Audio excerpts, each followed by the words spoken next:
Now, the Hunt Palmer Show. A magic beyond anything you could ever imagine. You are now listening to the Hunt Palmer Show. Brought to you by Sagrera Farms on 104.5 ESPN Baton Rouge. Locking down the middle of the day. You really think that's the best idea? Live from the Raising Cane studio. This is Hunt Palmer. It's quite a piece of work.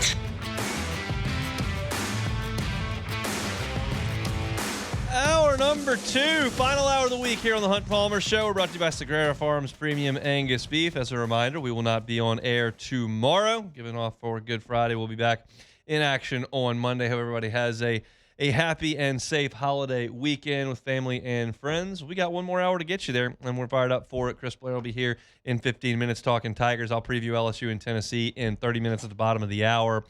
You know, I feel like a lot of times people view media members, I'm not talking about me here, I'm talking about national people, and declare whether or not they like or dislike them based on whether or not they agree with them. And I've always kind of pushed back on that a little bit. I personally, as I consume media, which I do a lot of, I listen to a lot of podcasts, watch a lot of sports talk television, have a lot of social media interaction. I consume a lot of content, and I like people that make me think and that say something to go, I didn't think about that. And whether I agree or disagree, I enjoy that back and forth. And Dan Orlovsky said something either yesterday or today. I read it today. I don't know when he said it. That made me think. And I had to give it a good 15 minutes of thought.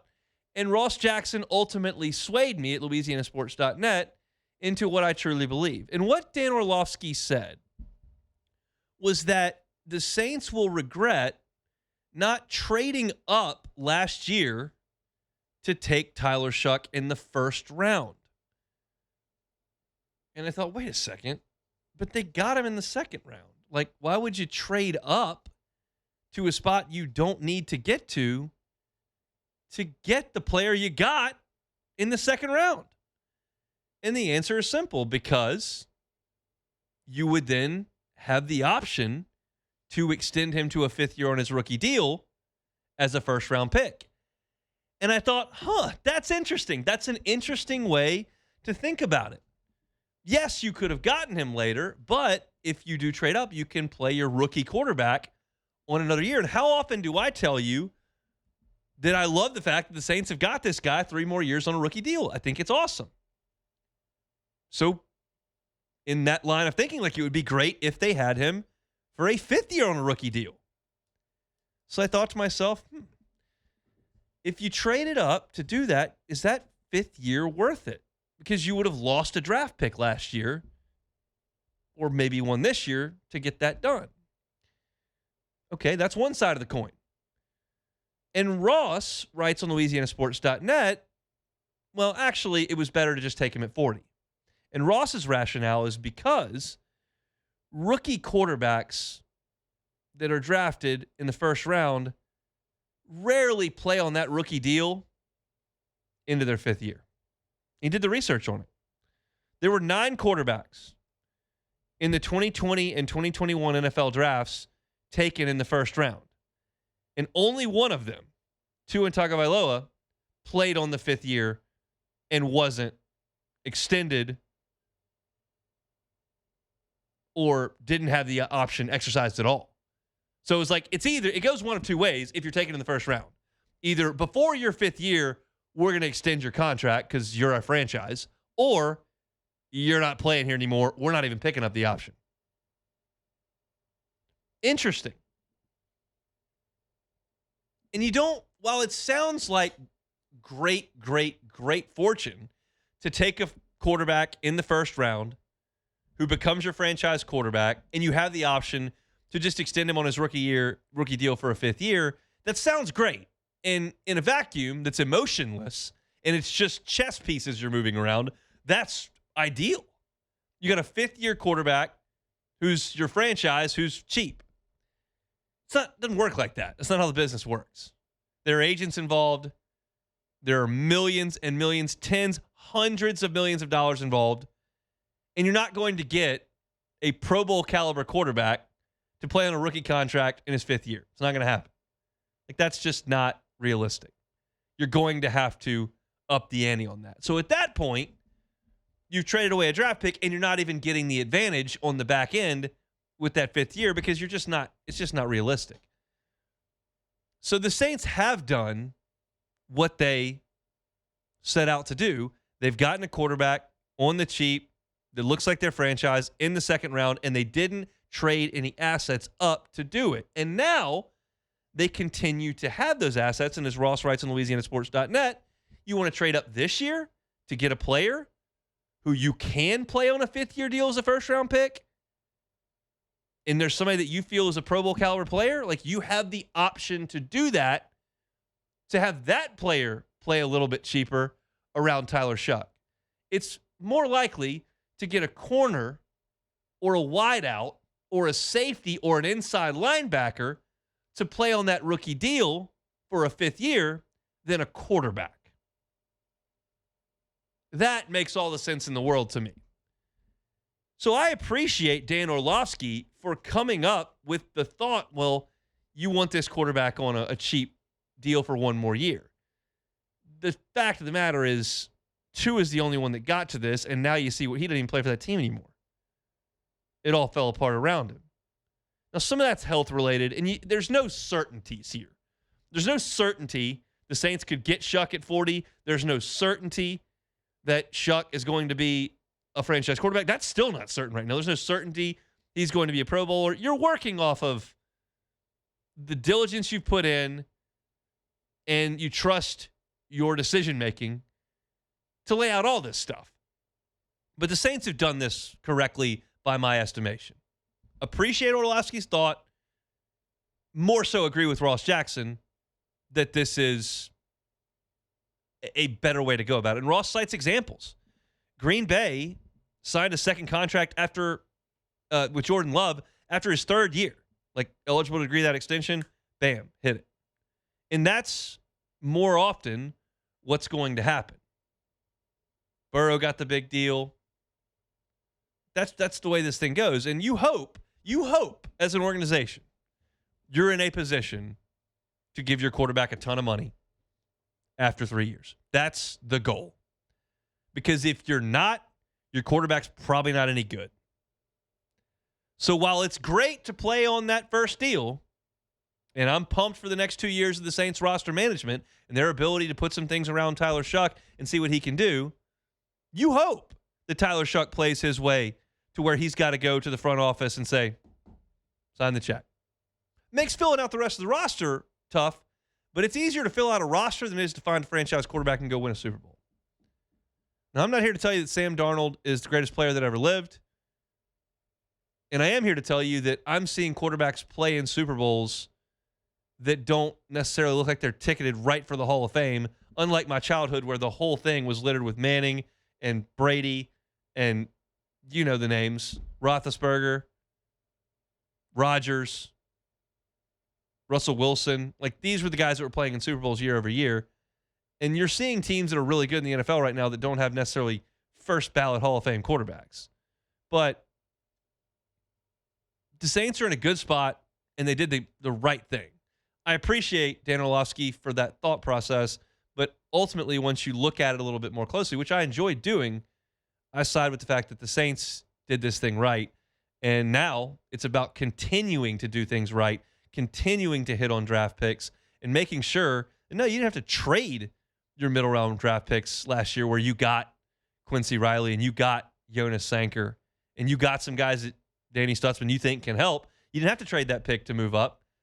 It's not about the 5th year for Tyler Shough. It's about surrounding him now with the best players you possibly can. Let's not trade those draft picks. Let's use them on guys that we can use as starters. That's what the Saints are looking to do right now. Jordan, your thoughts? You want that 5th year on Shough's deal? Well, when you broke it down that no quarterback really makes it to that point, it's like, Tua did. Yeah, and we definitely do not want Tua.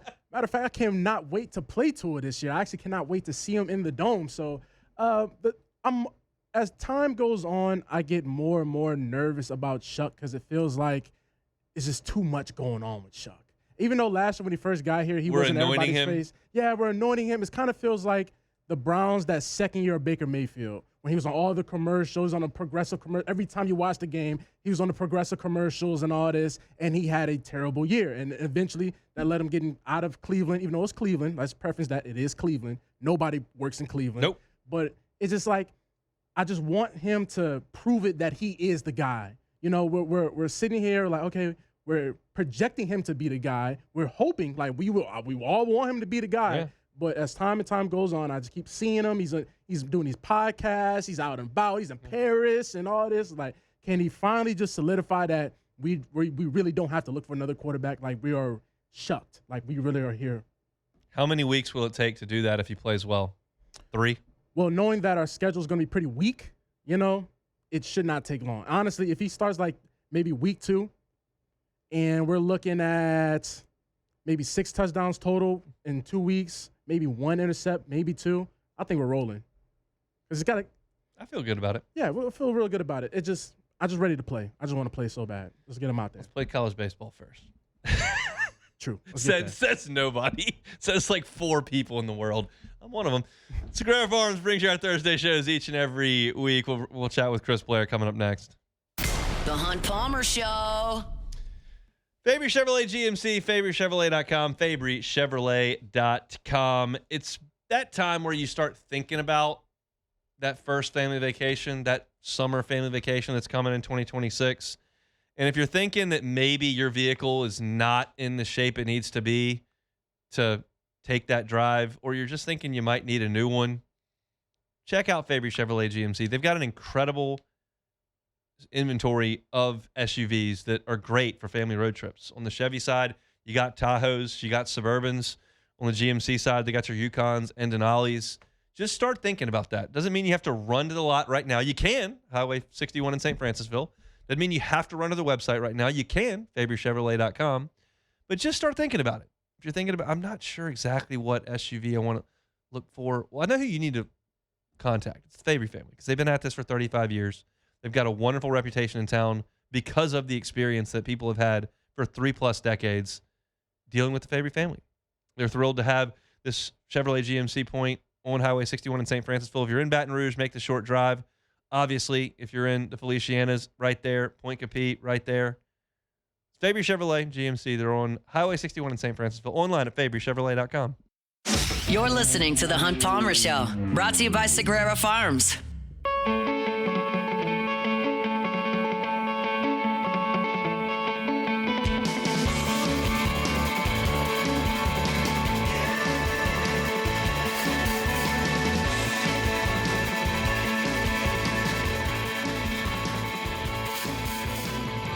I love telling you all about Marucci. Just such a gem here in Baton Rouge. Such a cool thing for us to have in our community is the official bat of Major League Baseball made right here in Baton Rouge. It started in a backyard shed 22 years ago. You want to hear that story about how it went from the backyard to the big leagues? You can take a tour, and they'll tell you that story. You want to see where they make 1,200 bats every single day? You can check that out. You want to grab one of those bats, take some swings in the hitter's house? You can do it. And I'll tell you this, if you take that campus tour and learn about the history and see all the cool things that there are to see at Marucci, every ticket on that tour comes with a 20% discount in the campus tour store and in the hitter house. Check them out online at maruccisports.com/campus-tour. maruccisports.com/campus-tour. It's our friends over at Marucci. All right, Chris Blair, voice of the Tigers, good enough to give us some time on some Thursdays. He joins us now on the Jim's Firearms Hotline. Chris, how are you? I'm good, man. Just got to Knoxville about an hour ago, so we were on the ground here in Rocky Top. I want to talk some baseball, but first, I obviously a baseball guy. I love the Jay Johnson show. I always enjoyed the Paul Maneri shows, but the best coaches shows, I think, for my entertainment value, have been the Will Wade shows that you've been a part of in a bygone era. They're back. Yes, Are you looking forward for that? Yes. I mean, that's kind of the message I sent to him last week, which was, it's going to be a lot of fun. We had a blast. I mean, because, again, as you well know, you certainly want to talk basketball. We'll talk basketball. But if something else pops up, my man is well-read and interested in a lot of things. So, yeah, we kind of divert from time to time. So I would say it's probably more of a a sports/non-sports show if you've never tuned in. You've been in a lot of arenas over the years in the Southeastern Conference, and like the energy and the excitement levels up a lot of different places. How excited are you to have that back in Baton Rouge? Oh man, it's going to be so much fun. I mean, I was talking to a friend of mine when all the news started to hit last week, and I said, one of my greatest basketball memories is the game against Tennessee, the overtime win, and I mean that place was, and really, when you look back at it, it had been building. Obviously, crowds were certainly there when Coach Wade and the General was running the show, but I just remember like getting there to the PMAC and the ramps being wrapped around. And then once we got inside, I mean, and I've always said this, I think right now when you go to Neville Arena and they're good, Auburn that is, and they're buying in, I mean, that's the toughest place to play, I think, just simply because they're on top of you. But that night against Tennessee, you could feel the crowd. It was on your shoulders. It was right behind you. And it's my best basketball memory. It was a lot of fun. Javonte Smart carried him to the finish line in the PMAC that day against the Vols. All right, let's talk some baseball. Speaking of the Vols, LSU will play them. Is this going to feel a little bit different without Tony Vitello in the other dugout? Yeah, I think they're still pretty salty, though, over here. I don't think that's changed. Obviously, Coach Elander was part of the program, I think, for 8 seasons, somewhere around there. And, again, he's largely responsible for recruiting. So I think they'll still be pretty chippy. I know the fans certainly will.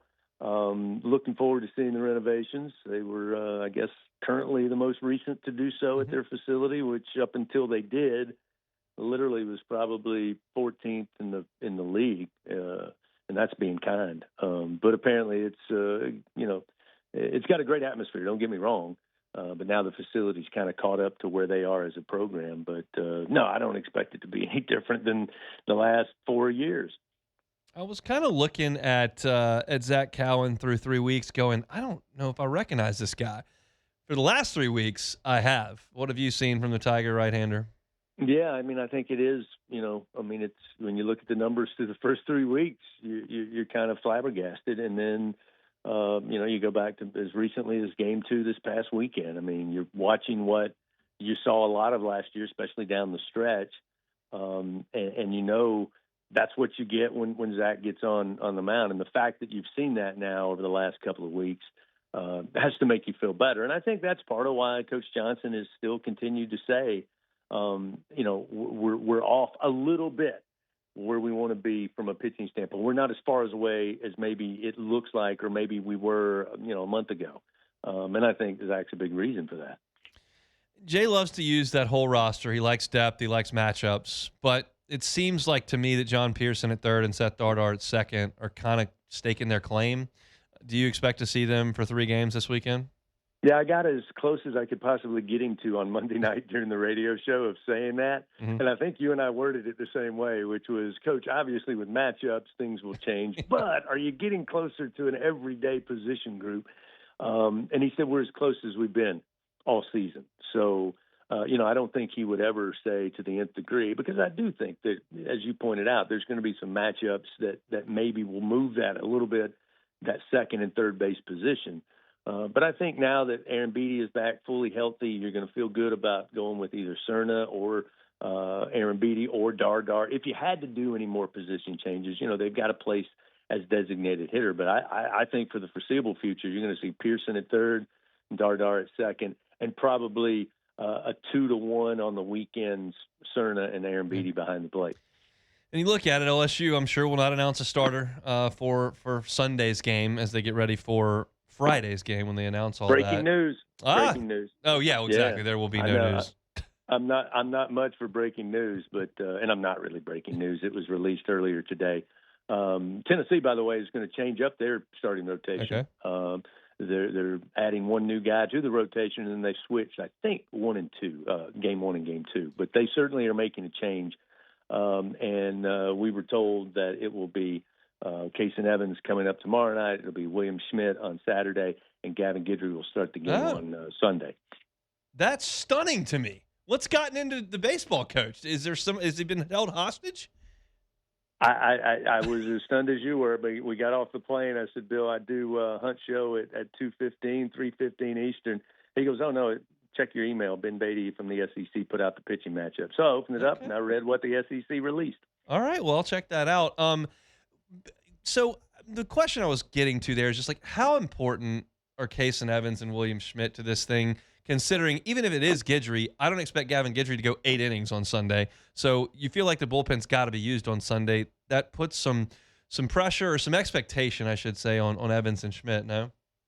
Oh, absolutely. I mean, I think again, because, the same kind of situation with Zach Cowan, there's no wavering in belief for Coach Johnson for Gavin Guidry. And again, to your point, I don't think it's, hey, Gavin, go give us 8. Now, obviously, if he was on a heater, I think Jay would take it for as far as he can. But I think since you have basically your game 1 and 2 starter, that's the most important thing. And, he mentioned it on Saturday. He said, look, our offense belted out the baseball on Sunday to get the win, and our bullpen was able to piece it together, but it all started with William Schmidt and Zach Cowan on game 2. So, I think that's pretty much the blueprint, at least for the foreseeable future. And, the benefit of that, the good news in that, is that's, I think, where you find forced, not the way you'd want to do it, but you'll find a game 3, possibly even a game 4 starter when you get to the back end of the year in postseason. And I think it's not a problem you wish on yourself, but I think it can benefit you long-term by doing it the way we saw it last week, and probably what you're suspecting and I'm suspecting we'll see on Sunday. Chris, enjoy Rocky Top. Y'all be safe coming back. We'll talk next week. You got it, boss. That is Chris Blair, voice of the Tigers. I said last week I'd be fall over stunned if Jay Johnson announced a Sunday starter prior to the series. Since I didn't say that this week, I guess I don't have to fall out of the chair. I could survive it, but I don't really want to fall out of the chair. But I'm stunned at that. Now, the question is, what does Tennessee do to counter? The good news in asking that question is that I have next segment to preview LSU and Tennessee. It's kind of the last full segment of the week. So during the break, I'll go see who Tennessee's planning on starting. I've got all their statistics right here, including the guys that I figured would start highlighted. I'll get that corrected. I'll know exactly who they're starting, and I can do a better preview segment in the next one. So y'all come back after this. The Hunt Palmer Show. First, let me tell you about One Bath and Closets, onebathandclosets.com. That is the website. David Duvall and his team have been doing this for 30 years, redesigning and remodeling bathrooms and closets. I tell you about tub-to-shower conversions. They can do it. I tell you about customizing a closet, maybe one that's already existing. They can do it. Those are the lower-level jobs, and I say that meaning in terms of price, and I mean in terms of time of work. And they are happy to do those for you. But if you've got a full-scale renovation that's just got to be done, your bathroom is old, your bathroom is dated, your bathroom is not functioning the way that it's supposed to anymore, David and his team can handle that big renovation as well. That comes with the floors and the plumbing. They can install showers. They can take showers out. They can install tubs. They can take tubs out. They can handle your vanity as well. They can do everything, and it's just one phone call away. Bathroom's a place you spend a lot of time. Make it a presentable spot. Make it a comfortable spot. David Duvall and his team can do that. It'll be aesthetically beautiful and customized to exactly what it is you want it to look like. It's done it for Brian Haldane, who does our morning show on Talk 107.3, and Brian's been raving about it for a month now. You can be next. Go to onebathandclosets.com. Check out the great reviews they've got. Request that free consultation. Sit down with David and start your process today. It's One Bath and Closets. Find them online at onebathandclosets.com. This is the Hunt Palmer Show, brought to you by Sagrera Farms.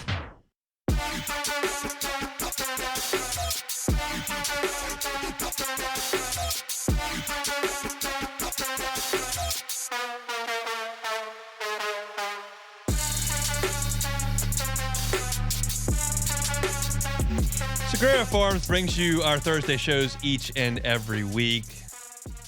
Some of the best beef in the country, and it's right here north of Baton Rouge in Ethel. Sean Sagrera started this as a passion project, and it's turned into a business, and that's because he's great at what he does. Every single cow on that farm is a 3-year journey, genetically created, and then raised on grass, finished on grain, dry-aged 45 days to create a consistent, flavorful, delicious product, and that's what he does. Palmer House, it's what we eat. Our ground beef, Sagrera Farms. Ribeyes, fillets, Sagrera Farms. I love a good flank steak, skirt steak. We get them from Sagrera Farms. Looking for chuck roast? Sagrera Farms. Buy half a cow.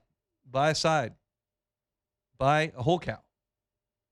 You can do that at Sagrera Farms, stuff it in that freezer, and for the summer months, when it's warm and you get the grill out, you can have the best.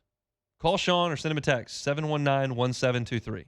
719-1723. One of my favorite things about Sagrera Farms is you try the product, you're not impressed, you don't like it, you don't pay for it. Where's the risk in that? It's none. But I promise you, everything that Sean puts out is prime, and it is phenomenal. So if you're looking for the best in Angus beef, Sagrera Farms Premium Angus Beef, give Sean a call at 719-1723. Of course, that is in the 225 area code. All right, there has been a change in Tennessee's starting rotation, so let's get into that for the weekend. We'll get a preview of the Tigers and the Vols. Tennessee is going to go with Landon Mack in Game 1 tomorrow. Landon Mack is a Rutgers transfer. He is a guy that LSU was very interested in the transfer portal. And Landon Mack has been okay for Tennessee this year.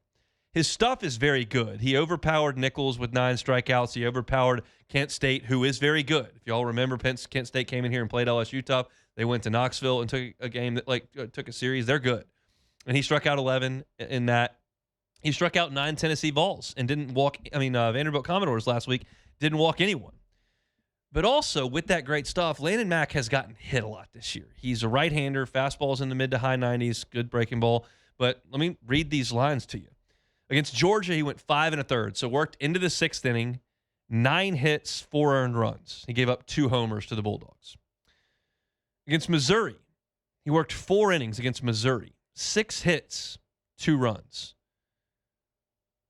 And then against Vanderbilt last week, 5 innings of work, 8 hits, 4 runs. I was looking at his SEC statistics. Landon Mack, in 3 starts, has struck out 18 and 14 1/3. So those are good strikeout numbers.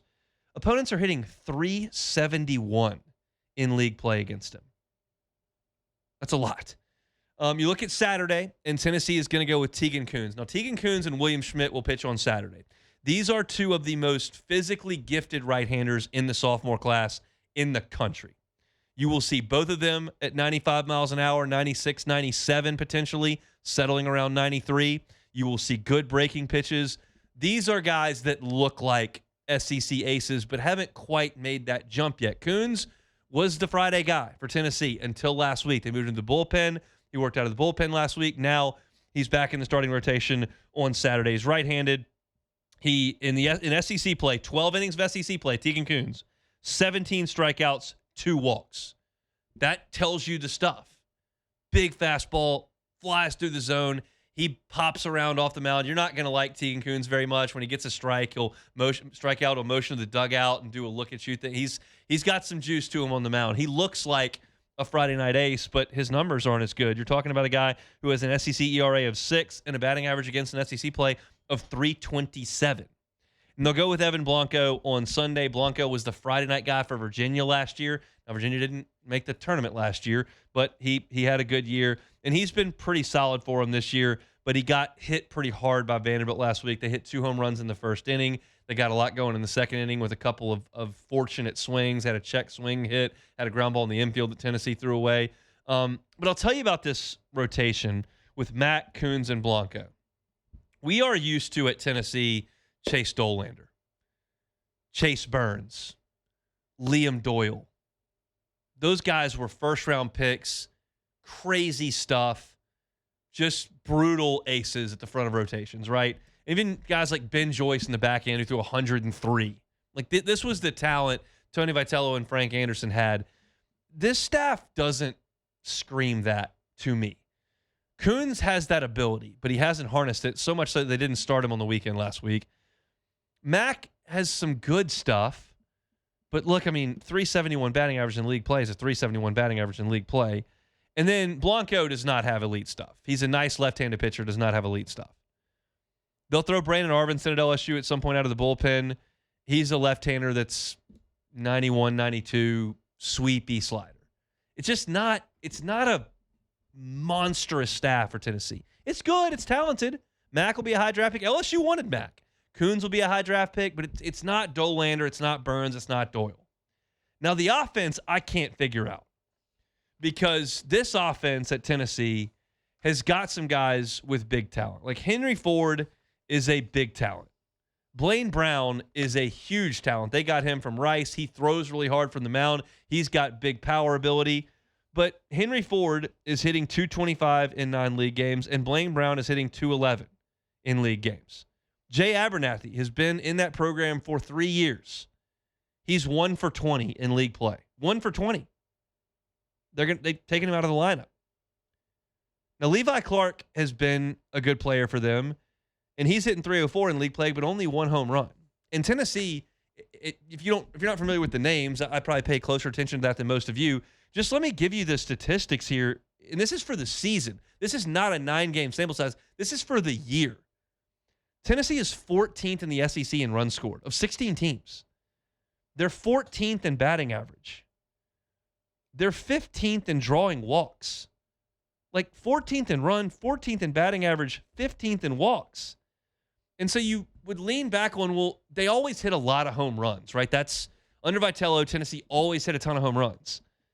They're 9th in the league in homers, and it's a homer-friendly ballpark. You know that. They're not super athletic. They're 15th in the league in steals. The one statistic that they do very well, pretty well, they're 5th in the league in doubles. But they've got a little bit of case of what LSU's got in that their main dudes are just not hitting a lot in league play. Again, Henry Ford at 225 and Blaine Brown at 211. Now, Blaine Brown, you'll see him tomorrow night. He's a little bit slender, but he's wiry. He's left-handed. He hit a couple home runs on opening weekend that left the bat at 110 miles an hour to dead center field. Like, he's a dude. He's a big-time draftable prospect. But he was 0 for 10 in their first 2 games against Vanderbilt. Now, on Sunday in Game 3, he hit an opposite field home run in, I think, the first inning. So it's just a team that hasn't put it all together. And because of that, you're looking at a team that's 3-6 in league play. And it was predictable they wouldn't quite be as good. And I don't know if Tony Vitello would have this team playing better than Josh Elander does. I don't know. But they haven't been as great. This is a series on paper that I looked at and I said, that's going to be really, really hard to win. And I still think it's going to be really, really hard to win because LSU hasn't, quite frankly, played worth a flip for a month and a half. Like, they just haven't played worth a flip.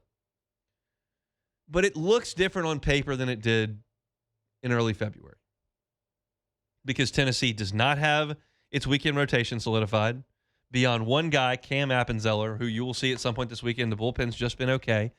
Appenzeller's numbers are preposterous. 13 1/3 innings pitched, no runs allowed at all. No unruns, obviously. 13 strikeouts, only 1 walk. He's been fantastic. True freshman, bullpen guy, been great. But the starting rotation this weekend all has SEC ERAs over 5.5, and the offense has been mediocre all year. So you look at LSU, and it starts with the same thing that I've been saying for a month and a half. The same thing. I sound like a broken record. It's not new research. It's not a new take. It's not breaking news. It's none of those things, but it doesn't get any less important because I say it a lot. If Kason Evans doesn't set the tone, this team's not going to achieve. I don't know how to be any more clear than that. If he goes out there like he did last week and walks 6 guys and hits 2, you can't be the team you want to be doing that. You're not going to win SEC series. That means you're not going to be hosting a regional, and that means since the super regional round, like, you're not going to Omaha. You're not. And there have been times where I've looked at LSU baseball teams and I've said, I don't think that's fixable. This is not one of those times. And this is not one of those Tennessee lineups that's going to dig in that AstroTurf and launch balls all over the place, so you have to be terrified. Kason Evans' stuff is good enough to go to Knoxville and win the game. It just is. And it's weird because his numbers, Evans's, are not as bad as I feel like I've watched. Now, a lot of that is because the teams he's faced have not been good at times. Milwaukee's not good.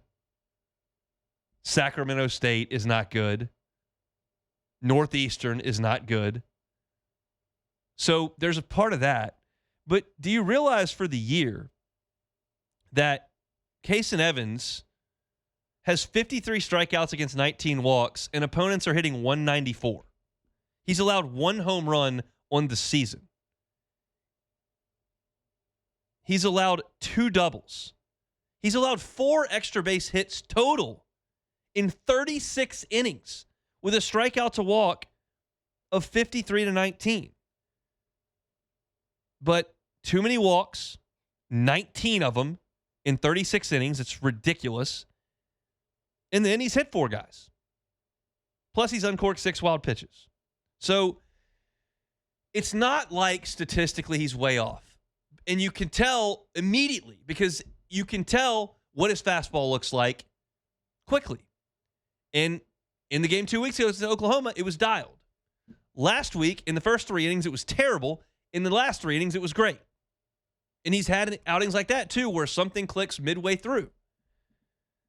But as an ace, you don't have until midway through because the other guy on the other side's probably pretty good. And so I hate to keep harping on this, but it is what it is. Like, that's a cliche, and this is not a segment where I'm unearthing a bunch of stuff. It's just got to change. And if it does, you've got a chance to turn this thing around. I think LSU will score some runs this weekend. There may be a game where they score 3 because that happens in an SEC weekend. But I think for the whole of 27 innings this weekend, for the whole of 27 innings, I think LSU will hit. Tennessee's staff suggests that. Tennessee's ballpark suggests that. And the last week and a half of LSU's team suggests that. I've been more sunshine and roses with this team pre-game, pre-weekend than most people. And I'm okay with that. I've been pretty blunt post-game. But it stands to reason LSU should compete this weekend, even though they haven't played very well, because Tennessee hasn't either. Now, Tennessee, next weekend, is going to Starkville. So, if they don't win this weekend, and LSU beats them 2 out of 3, and that makes them 4-8 in the league with the trip to Starkville on tap, that's trouble. Josh Elander knows that. So you're going to get a fired-up Tennessee team that is probably pretty irritated at what happened last week. For those that don't know, they got walked off all 3 games in Nashville. Could have swept Vanderbilt on the road, instead got swept. And next week's going to be real tough. They got the defending champs coming in. They've got a team that a lot of those players looked at LSU and decided to go to Tennessee. It's going to be an emotional weekend and a weekend that's got a lot of talent that hasn't played to its level. If one of these teams does play to its level and the other one does not, you're going to see something lopsided. I'm hoping Kason Evans starts things on the right note coming up tomorrow. LSU and Tennessee. I'll have a preview out tomorrow morning on LouisianaSports.net for free. We got 1 segment left to go. We'll do it next. The Hunt Palmer Show. GoTro's Outdoor Power. GoTro's Outdoor Power. Talking about the largest hustler inventory in the state by far at GoTro's Outdoor Power. You're talking about the largest parts inventory in Louisiana at GoTro's Outdoor Power. If you need a new zero turn, go to GoTro's Outdoor Power. Thinking, well, where is it? You got 2 of them. If you're in Baton Rouge, Airline Highway is right there, just outside the city. Gonzales is a great location as well. You won't miss the one on Airline. There's a mountain of inventory just off of Airline. It's all orange. It's all that hustler, and you can get by and see them there. Need a new Raptor? They got you covered right there. They can get you behind the wheel for $100 a month. Financing option is available on site.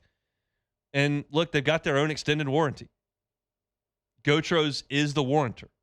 So you can add 2 years or 200 hours to that manufacturer warranty, which is an incredible deal on your equipment from a locally owned and operated company. Go by and see them if you need to do zero turn.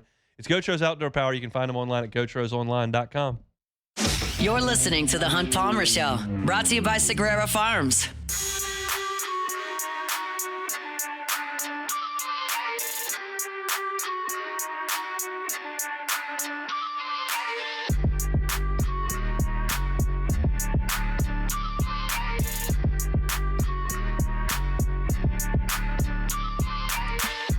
Thursday show is brought to you by Sagrera Farms Premium Angus Beef. If you're wondering which auction or location to go to for particular symptoms, they're here to help you. Their 24/7 symptom checker can help you guide to the right care. They can answer a few questions about how you're feeling and get care options based on your symptoms. So visit the symptom checker online at auctioner.org/findcare. Auctioner.org/findcare. They send you to primary care. That's comprehensive and continuous care, immunizations, mild asthma, mild to moderate chest pain, maybe some stomach aches there. You need to go to urgent care. That's things like lacerations, broken bones, urinary pain, earaches, flu-like symptoms. That's where you need to go to that urgent care. Maybe you need emergency care. That's severe chest pain, maybe bleeding, severe head trauma, obviously, severe allergic reaction. You need to make sure you're going to the right place, and Auctioner is here to help you with that. They've also got 24/7 virtual care options. My Auctioner virtual visits can be scheduled online through My Auctioner in the app. Convenient follow-ups and routine care are available to you as well. So download the My Auctioner app at www.auctioner.org/myo. That's www.auctioner.org/myo. All right, we're about done here on this Thursday edition of the Hunt Palmer Show. Reminder, we will not be here tomorrow, back Monday after a long holiday weekend. Very much looking forward to that. The only thing we have left to do until then is some Take It or Leave It. Take it or leave it. Take it or leave it. Today's hottest stories in sports, news, and sometimes even Hunt's life. The question is, will he take them or leave them? All right, so execs around the NFL expect the New England Patriots to acquire A.J. Brown from the Philadelphia Eagles in June. Once the salary cap implications, basically the Eagles are trying to save $43 million in dead cap by if they make this move after June 1st, and everybody Seems like a good idea. Yeah, and everybody all the signs are basically pointing to the Patriots. So are the Patriots smart for going all in right now? Take it or leave it. Leave it. I don't like the term all in. Leave it alone. I think all in needs to apply in very limited circumstances, like the end of Peyton Manning, the end of Drew Brees. That's all in. The Cubs got criticized for not going all in last year, and I'm like, you know what happens when you go all in and you lose? You don't have anything left. Yeah, I do think that the next 4 years are pretty important for the Cubs, and I would consider the same thing with the Eagles. You've got a relatively young quarterback. It's all in is a strong term that I think applies in some cases. I think the Saints are right to shove everything at the end of Drew Brees. This guy's still good. Yeah. We got a good defense. Let's go do the thing. This might be the window. Exactly. And there are cases where all in applies. The Eagles is not one right now, and the Patriots are certainly not one right now with Drake May. All right, so the Washington Wizards have apologized for an April Fool's skit in which they planted a fake fan and tricked him into believing he hit a half-court shot for $10,000. Yeah. They revealed it was scripted, but, social media didn't take that lightly. So apologizing for a fake April Fool's prank, take it or leave it. I'm going to leave that. So the guy that won the money, I use air quotes, he knew that was happening? Yeah, no, so he was a planted fan. Okay, good. But, social media ran, how. Oh, well, that's good. I'm all good with that. That's good. What you really can't do is if the person thinks they've got $10,000 coming and they're not. That's tough. Oh, it's evil. So not even tough. That's evil. You can't do that. No, $10,000 is life-changing money. No, that's evil. That's not. You think you want a steak dinner? Okay, well, that's April Fool's. $10,000. We maybe not go that far. So the point where I'm confused is that if they know it was a fake prank, like the Wizards, and they know they did this for everybody's attention. Well, I apologize. And you got the attention you wanted. Why apologize? Why apologize? You should. That's what you wanted. You're the Wizards. Social media needs to chill out. Everybody needs to chill out. Thank you, Hunt. So after playing 5 games in the AAA, Connor Griffin is being called up to the majors. He will be the first teenage position player since 2018 with Juan Soto, the first teenager in his first 7 games of the season since Adrian Beltran, and he'll be the youngest since Andrew Jones in '97. So will Connor Griffin live up to the hype? Take it or leave it? I'm going to leave it because those 3 guys are going to the Hall of Fame. So Hall of Famers. Andrew Jones is already in. Adrian Beltre may already be in. He just got in. Maybe in, and Juan Soto's going in. He's that good. Griffin's awesome, and I'm pulling for him to an extent. Now, if the Pirates elevate and can challenge the Cubs for the Central, I will not pull for him or Skeens. That's how that works. But in general, he signed with LSU. Okay. Just don't break my heart like Bryce Terang does. So I got asked on radio a couple weeks ago who's the best LSU signee to move on and not play for LSU, because that's not a thing that a lot of people know about. I mean, Joey Gallo had a pretty good run at it, obviously. you've seen a really good effort out of Trevor Story at shortstop really? for Going to the LSU? Rockies.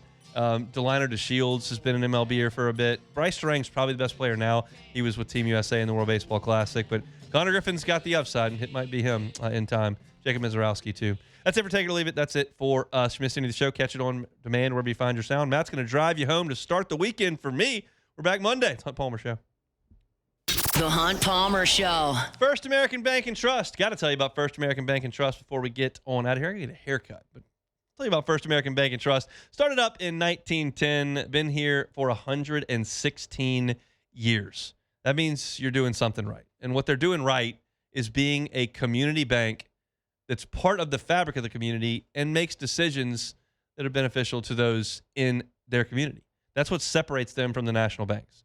So if you're looking for a banking partner, whether it's a commercial loan you're looking for, whether it's a personal loan you're looking for, First American Bank and Trust needs to be your first call, your first stop. They got 25 locations throughout Southeast Louisiana. So whether you're right here outside of Baton Rouge and Jones Creek or Dutchtown, maybe you're up I-12 in St. Tammany or Tangipahoa, maybe down the bayou, St. John, Lafourche, Terrebonne, no matter where you are, 25 locations of First American Bank and Trust. Local people, local to the community, local decisions.